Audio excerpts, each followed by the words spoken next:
هي الحلقات تحفظني بآيات من القرآن، هي الحلقات تملأني بحب المصطفى العدنان، هي الحلقات تحفظني بآيات من القرآن، هي الحلقات تملأني بحب المصطفى العدنان، وأخلص نيتي دوما لرب واحد ديان بروح ملؤها طهور.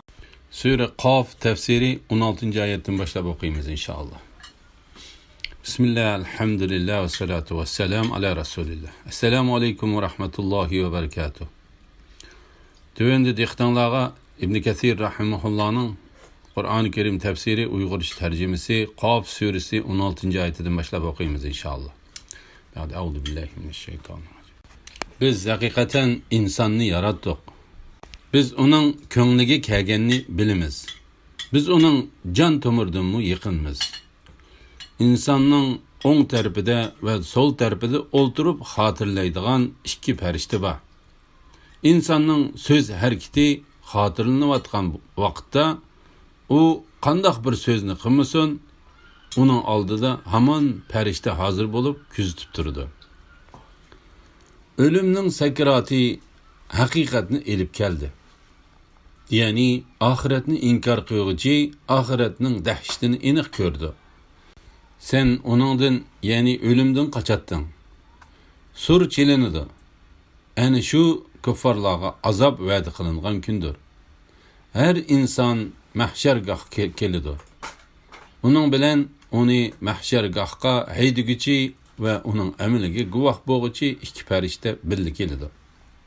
Onunla ey insan, dünyadaki çağında bu iğir günden gafletli idin.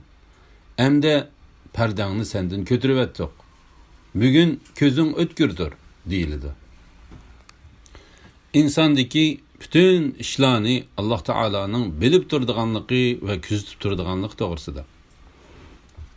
Allah Teala bu ayette özünün insanını yaratışka kadir ikenlikini, özünün onun yaratıcısı ikenlikini ve onun cemi işlerini bilip durduğanlığını, ta ki Allah Teala Adem ballarının köngüllerdeki vesveselerden tatip yaxşılık yoki yomonlik bo'lsin hammani bilib turadiganligini xabar qildilar.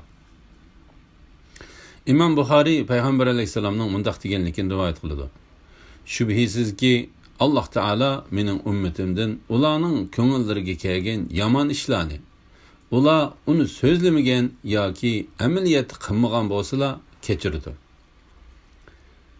Biz onun can tomurduğunu yıkınmız. Yani Allah Teala'nın perişteleri insanga özünün can tomurduğunu yıkındır.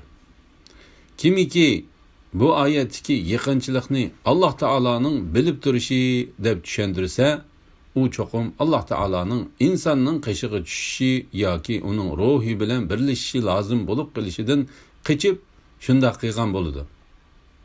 Çünkü bu iki sübet bütün ölüm alanın icması bilen Allah'ın sübetlerine tüpten zittir. Allah Teala bundak noksanlardan üstündür ve paktır. Lekin ayetinin manisi o mezmununu ifadelemeydir. Çünkü Allah Teala bu ayette men onun can tomurduğumu yıkınmayan demedi. Belki o biz onun can tomurduğumu yıkınmayız dedi. Allah Teala insanın sekirattaki haleti doğrusudur mu? Mundaq deydi. Biz onunla silerden yıkınmayız. Lekin siler onu görmeysizler. Yani bilmeysizler. Yani Allah Teala'nın can alğıcı perişteleri yıkındır. Allah Teala köplikini bildirdiğin almaşını işiltip yani mundaq degen. Kur'an'ı hakikaten biz nazil kıldık ve çokum onu qoğdayımız. Allah Teala'nın izni bilen Kur'an'ı periştiler ilip düştü. Şununla okşaşla periştiler Allah Teala'nın kadir kılışı bilen insanga onun can tomurduğunu yıkındır. Şeytan insanga yıkılış alığını dek periştimu insanga yıkılış alaydı. Şundakla Peygamber aleyhisselam şeytan Adem balısının kan tomurdu çift yürüydü deb xabar qilgani dek bu yerde Allah Teala mundaq deydi. İnsanın on tarafıda ve sol tarafıda oturup hatırlaydıgan Yani insanın əməlini küzütüb yazıdığan iki pərişti var. İnsanın söz hərəkəti xatırlanıyatqan vaxtda o qandaq bir sözünü qılmasın, onun aldıda haman pərişte hazır bulup küzütüb durdu. Yani pərişte onu küzütüb durdu ve onun her bir söz hərəkətini qaldırmasdan yazışqa təyyar durdu. Bu vaxtda Allah Teala mındaq deydi. Halbuki sizlərning üstünlarda sizlərni küzütüb turğucu pəriştilər var. Ular Allah'ın dərgahida hörmətlik pəriştilər bulup sizlərning sözünlərini ve əməllərinlərini yazıb durdu. Ular qılmışınlarını bilib durdu. Şundaq qılıb pərişte her qandaq sözünü ve hərəkətini yazıb durdu. Bu ayetni Hasan ve Qatada yuqorqidek təfsir qilgan. O bu ayetning oshkor ma'nosidir. La ilaha illalloh Muhammadur Rasulullah. İmam Ahmad Bilal ibn Harith Muzani radiyallahu anhudan Peygamber aleyhisselamның mundaq deganligini rivoyat qildi. Şek şübhisiz ki birer adam Allah Teala razı bo'ladigan birer ig'iz so'zni qiygan bo'lsa, u adam sözünün qaysi dərəcəyə yetkenlikini oylamasdan g'olib ve büyük Allah onunğa o sözünün savabı üçün o Allah Teala'ga mulaqat bo'ladigan kuniga qadar onundan razı bo'ladiganligini yazıdı. Şek şübhisiz ki birer adam Allah Teala g'azablanadigan birer ig'iz so'zni qiygan bo'lsa, o adam sözünün qaysi dərəcəyə yetkenlikini oylamasdan Allah Teala onunğa o sözünün cezası üçün o Allah Teala'ga mulaqat bo'lgan kunga qadar onunğa g'azab qiladiganligini yazdı. Alqama Bilal ibn Harisning bu hadisi meni qanchalagan so'zni qilishdan mani qildi ha deydi. Bunu İmam Tirmizi, Nasai ve İbn Majah qatorliqlar rivoyat qilgan. La havla ve la kuvvete illa billah. Ölümni surning chelindiganligini ve mahshargohga haydildiganligini aslitish to'g'risida. Ölümning sakrati haqiqatni elib keldi. Yani ahiretni inkar qilguvchi ahiretning dahshatini aniq ko'rdi. Sen onundan yani ölümden kaçattın. Allah Teala mındaq deydi. Ey insan, ölümnin sakrati haqiqatni elib keldi. Yani sen şeklenadigan haqiqi ölüm sana aşkara qol uzartıp keldi. Sen onundan yani ölümden kaçattın. Yani mana bu ölüm sen kaçkan narsidir. O sana yetip geldi. Onundan hiçbir qechib qutulish ve xalos bo'lish yo'qdir. İmam Buxoriy rivoyat qiladi ki, Peygamber aleyhisselam sakratga tushib qolgan chaqda yüzüdeki terni sürtüp durup, Allah Teala'nı pak deb bilaman, ölümning haqiqatan sakrati bor ekan degan. Allah Teala'nın sen onundan yani ölümden qaçatding degan oyati ikki xil tafsir qilingan.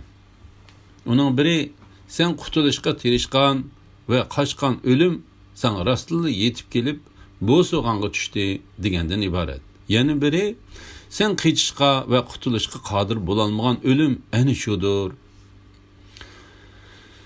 La havla ve la kuvvete illa billah. İmam Tabarani Samuradan Peygamber aleyhisselamның mundaq deganligini rivoyat qildi. Ölümden qaçqan kishi tulkiga o'xshaydi. Tulki ziminga qarzdor bo'lib qolgan bo'lib, zimin uningdan qarzini talab qiladi. Tulki bo'lsa qarzdan qutulish uchun so'kildab yuguraydi. U charchab, uyqusirab, holi qolmaganda uvusiga kirsa, zimin uningga: "Ey tulki, qarzimni bergin" deydi. Shuning bilan u uvusidan yana so'kildab chiqadi. U şu halette yürüp ahiri boynu üzülüp ölüp tükeydi. Bu misalning mazmuni shuki, xuddi u tulki ziminden hiç qechib ajrayolmaganidek, insonmu ölümden hiç qechib qutulanmaydi. Sur chelinidi. Ana shu kuffarlarga azob va'da qilingan kundir. Yuqorida surning chelinishi u çağdaki dehşet hamma jonliqning o'lishi va qayta terilishi to'g'risida so'zlandi. Ani shu qiyomat kunidir. İmam Tirmizi Peygamber aleyhisselamның mundaq deganligini rivoyat qildi. Müngiz egisi, yani İsrafil, müngizni, yani sur çaladigan müngizni og'ziga sag'an. Beshini ekkan va sur chelishqa Allohning iznini kutib turgan holatda tursa, men qandaqmi noz ne'matlik turmush kechira olayman? Buni anglagan sahobalar, ey Allohning payg'ambari, undaqda biz nima deymiz degan. Payg'ambar alayhissalom bizga Alloh taolo kifoya qilg'uchidir. Alloh taolo nima degan yaxshi homi denglar degan. Ular bizga Alloh taolo kifoya qilg'uchidir. Alloh taolo nima degan yaxshi homi degan. Her inson mahshargohga keladi. Uning bilan uni mahshargohga haydiguchi ve onun ameliga guvoh bo'lg'uchi ikki farishta birga keladi. Ya'ni bir farishta uni mahshargohga haydaydi, yana biri uning yaxshi yomon amallariga guvohlik beradi. Mana bu oyatning oshkor ma'nosidir. Buningga Ibn Jarirmi qo'shilgan. Subhanalloh. Saqifning quli Yahya ibn Rafi Osman ibn Affan radiyallohu anhuning xutbada her inson mahshargohga keladi, uning bilan uni mahshargohga haydiguchi va uning amaliga guvoh bo'lg'uchi ikki farishta birga keladi degan oyatni o'qib bo'lib, mundaq deganligini anglaganligini rivoyat qiladi. Bir farishta uni Alloh taolo tarafga haydaydi, yana biri uning qilmishlariga guvohlik berdi. Uningga, ey inson, dünyadaki çığında bu ig'ir kundan g'aflatda eding. Endi pardangni senden ko'tirib etdik. Bugun ko'zing o'tkirdir deyiladi. Chunki qiyomat kuni hamma odam to'g'ri yo'lni ko'radigan bo'lib ketadi. Hatto dunyoda kofir bo'lganlarmi qiyomat kuni to'g'ri yo'lda bo'ladi. Lekin bu chog'dagi to'g'ri yo'lda bo'lish ularga foyda bermaydi. Bu vaqtda Alloh taolo mundaq degan. Ular bizning dargohimizga kelgan kunda, yani qiyomat kunida quloqlari toza anglaydigan, ko'zlari toza ko'radigan bo'ladi. Agar sen gunohkorlarning Robbining dargohida boshlarini sangiltib turganligini ko'radigan bo'lsang, albatta qo'rqinchli holatni ko'rgan bo'larding. Ular aytadi: Rabbimiz ishning haqiqatini ko'rdik, angladik. Bizni yaxshi amal qilish uchun dunyoga qaytirgin. Biz endi haqiqatan senin va'dangning haq ekanligiga ishonguchilarmiz. Uningga muakkil farishta, mana bu nama amal oldimda tayyordir deydi. Alloh taolo ikki farishtaga xitob qilib, haqqa qarshi yaxshilikdan to'squchi, haddidan oshquchi, dinga shak keltirguchi, Allohga boshqa ma'budni shirk qilguchi har bir kofirni do'zaxga tashlanglar. Uni qattiq azobga tashlanglar deydi. Uning hamrohi bo'lgan shayton, Rabbimiz, men uni ozdirmadim, lekin u o'z ixtiyori bilan cho'nqir gumrohlikda bo'ldi deydi. Alloh mening oldimda munozirlashmanglar. Bu yerda munozir foyda bermaydi. Sizlarni men oldin ola azobdan ogohlantirgan edim. Mening so'zim o'zgarmaydi. Men bendilerge zulüm qilg'uchi emasman deydi. Farishtalarning guvohlik berishi ve Alloh taoloning kofirni jahannamga tashlashga buyruq berish to'g'risida.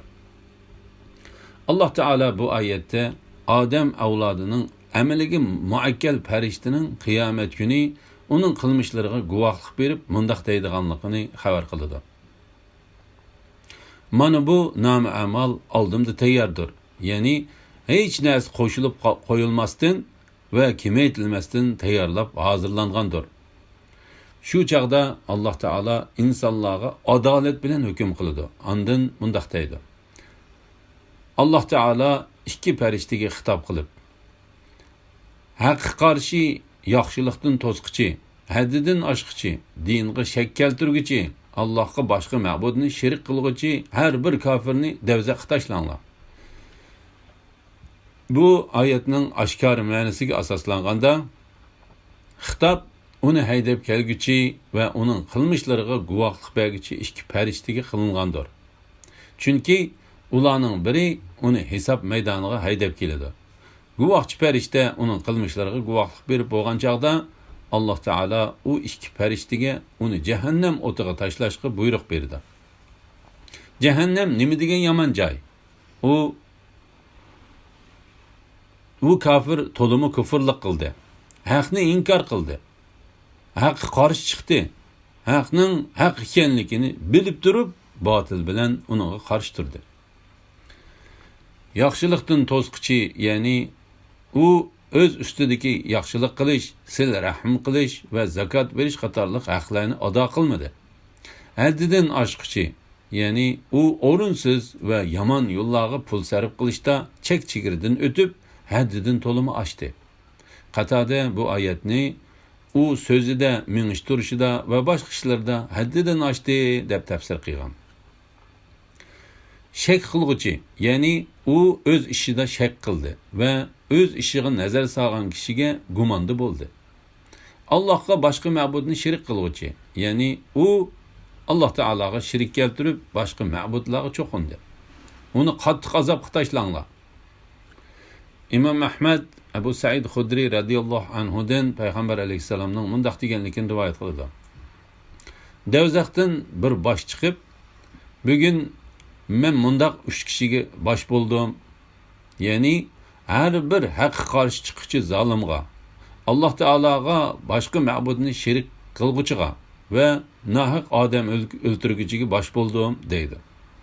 Ondan u bosh ularni yalmab, yugab jahannamning eng zich yeriga tashlaydi. La ilaha illalloh Muhammad rasul.